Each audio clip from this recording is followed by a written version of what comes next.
Is really cranking it up, and he's going to go against Tom Atkins, Mr. Accuracy himself.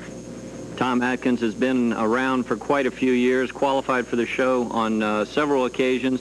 Mr. Accuracy is the name. His game is hitting his target, and we will be back to see his game after these messages.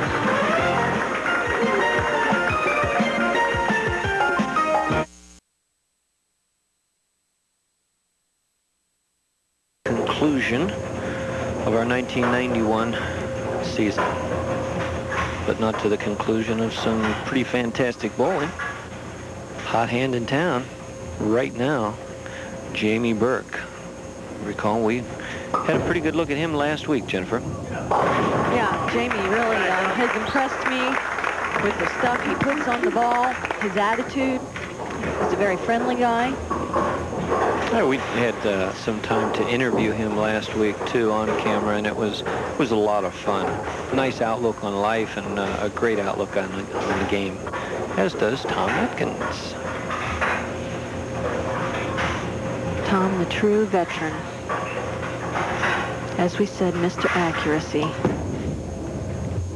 Not to take anything away from actually how he throws the ball, because he hooks the ball fairly well.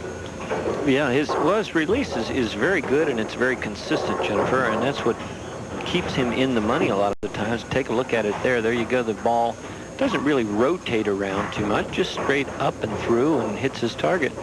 He's 44 years old, 6'1", 180 pounds. Wife's name, Leslie.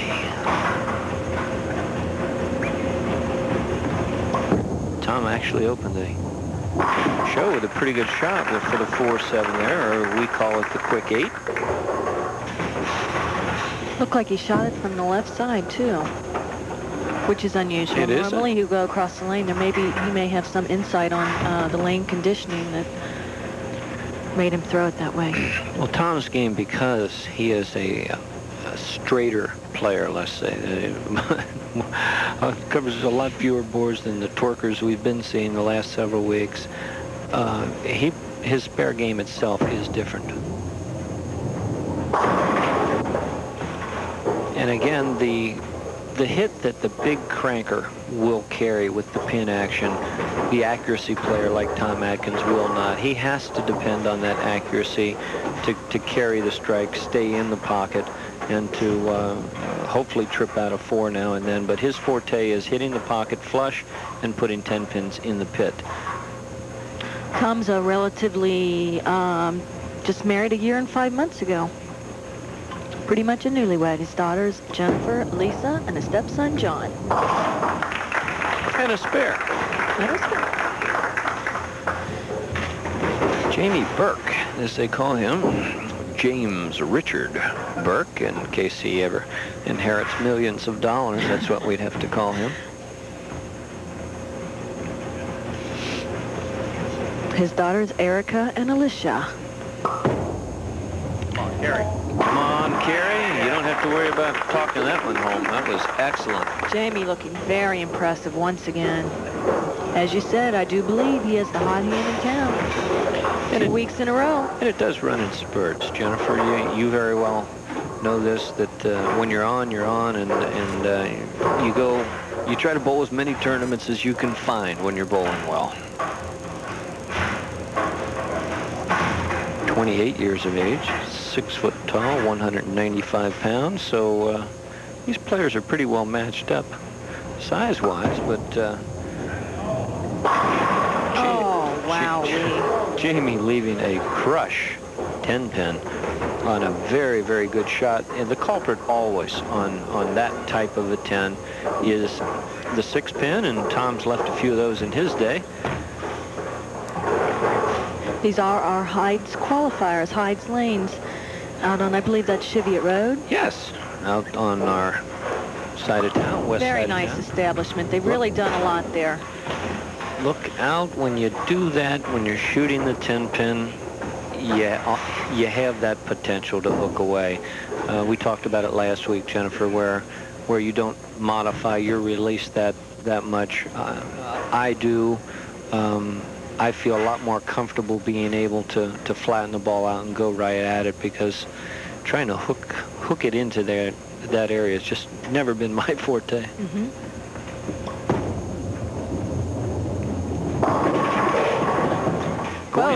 Going high again.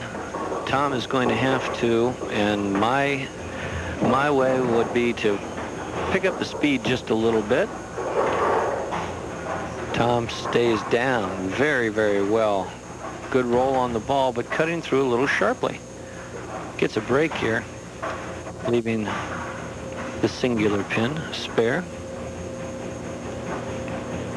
Butch Hyde came out this morning and is watching, and he'd like to remind you all that he has a really interesting 3-man or lady scratch league on Wednesday nights during the summer at 9 o'clock, and from what I understand, there's going to be a lot of really good competitors bowling in that league.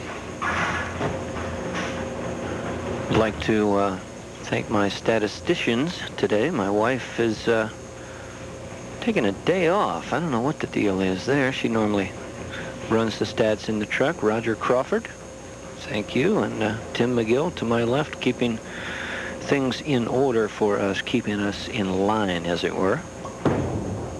Much better shot. Spins it around and just doesn't quite create the pin action that the big player is going to have in the area, but he needs to either pick up the speed or make a ball change so that little bugger can get out of there. Tom started bowling at the age of 3. That is young. Match at this point is all even.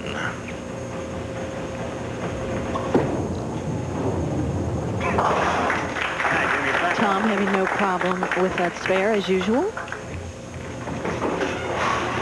Bowled with him in the city tournament, Jennifer, on the same pair, and Tom, once he gets lined up, if he's got a fault, it's that he takes a little bit too long to move. But once he makes that move, he can repeat that shot time after time again. But bowling against Jamie Burke, I don't think you can afford to take any extra time. Absolutely not. When it's only one game and there's only 10 frames, you've got to jump on it as soon as possible and find that line that you need to get on to strike. Now, again, the head coming up, lifting the ball with his entire body, his whole legs, no deflection. That power is personified. 10 in a pit, every pin doing its job, and he leads by 10 early on in this game 1 of week 10. Come on, Gary. It's there. Stick. Another 10 pin. Now let's see if he can handle this one a little better than he did the last one. Tom, again, pretty much. We could put him on Mount Rushmore. I think pretty stern.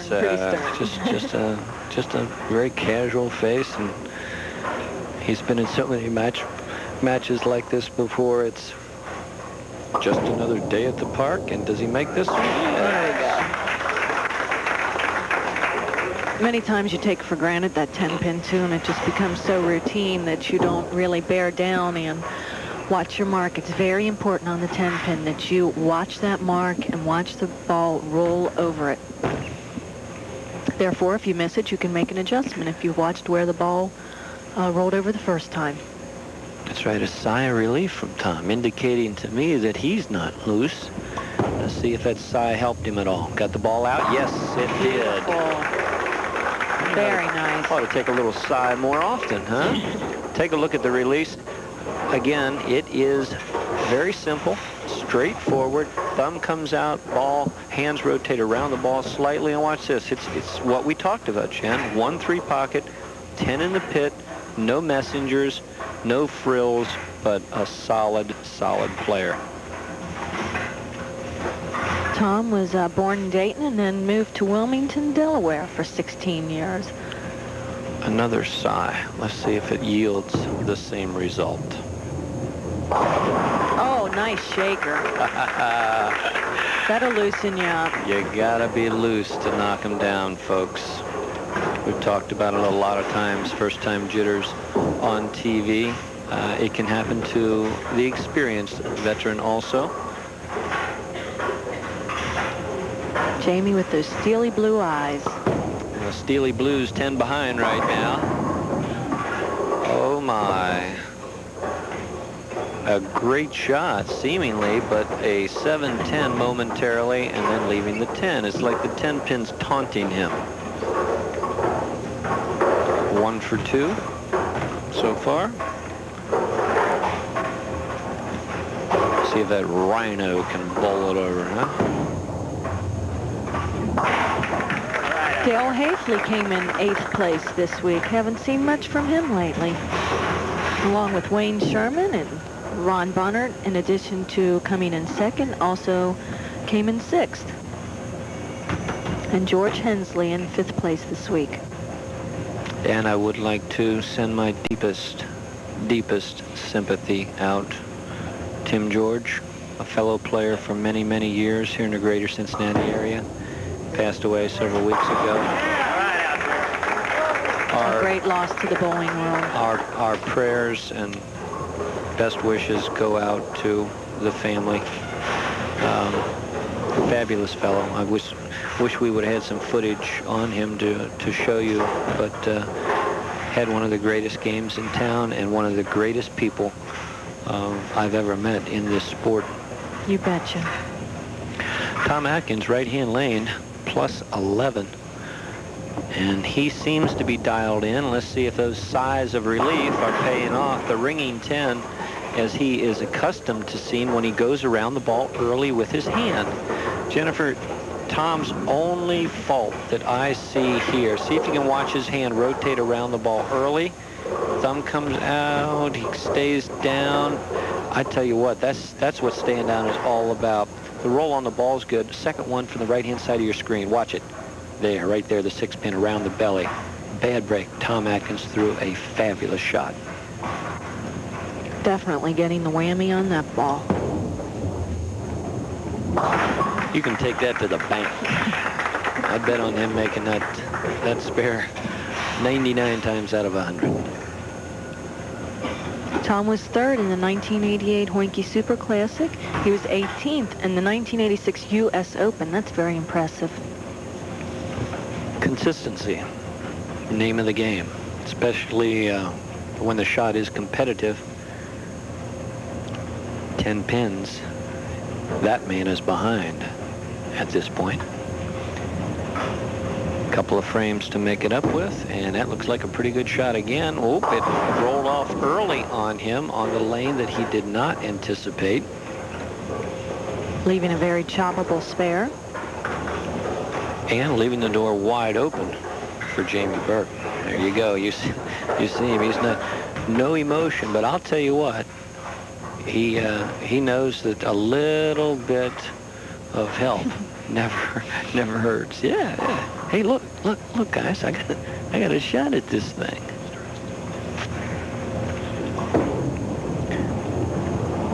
Covers both pins with the ball. Very nice. Tom Atkins, a great spare shooter. Well, we haven't given away a car. Ever. Yeah, but we'd sure like to. Ever. But doggone it, I'd sure like to give one away here. Maybe the second game. The Schillers brought us a Probe, I believe, this weekend. A GL 2-door hatchback. Jazzy looking car. Scarlet red interior, Oxford white exterior. It's got all the options too.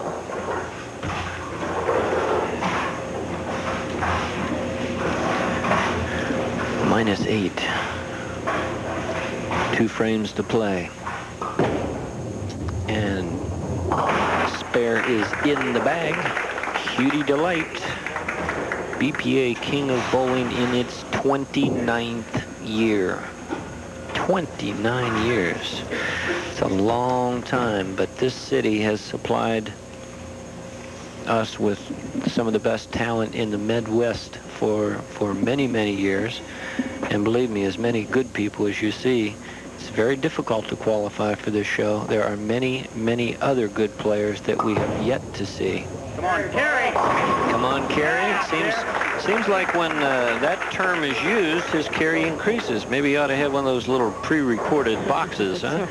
Take a look at it here again. He lifts up with his whole body. If there's anything you're going to work on, do that. But boy, oh boy, this ball is doing a number on the pin. It's a 5-pin, not going to the left as it normally would on the big power player.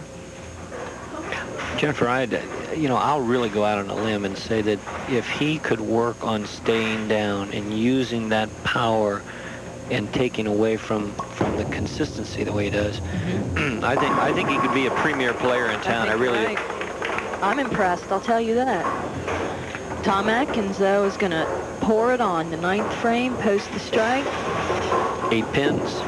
Both players going into the 10th frame with the crucial strike in the 9th. 8 pins is nothing. We have all sorts of scenarios. Whatever you do, if the phone's ringing, let it ring. They'll call back. There you see the sign, New Productions Incorporated, and the BPA bringing you this fine telecast. Right. Year after year, because you're watching it. This is a critical shot. Really put the pressure on. Oh, my. Unbelievable. In a critical situation where you have to trust the ball, look at his competitor. He, in disbelief, cannot believe the bad break. Head pin. Now watch the ball going to jump to the right side of your screen, right there, barely catching the 5 and not going anywhere. That's the head pin to the left. No roll, no break. Tom Atkins is not in a good situation, but this man is. Jamie realizes now that all he has to do is mark in the 10th frame and then give 6 more pins a ride, and he will go on to match number 2. Of course, we all know when you need a mark, sometimes it can be the most difficult thing to get. Exactly, and we've asked some of the competitors that, and we've had a myriad of answers, but really what you should do is just go for the throat. The same way you always do. Act like you need a strike. Oh, man, a difficult spare. I don't know what he's scratching his ear for, but he better bring this one back. If he gets 9 out, that will give him 180. Oh, that's a loser. Yeah, 185 is a loser, and that's not going to do it. So you just got to make it, Jamie. Just got to make this. Look out. Oh, boy. Not to be today, and as you said, Jen, when you need a spare, sometimes that's the hardest time to pull one out. The final score of this match number 1, Jamie Burke 184, being defeated by Tom Atkins 192. And it's time for the golden ball.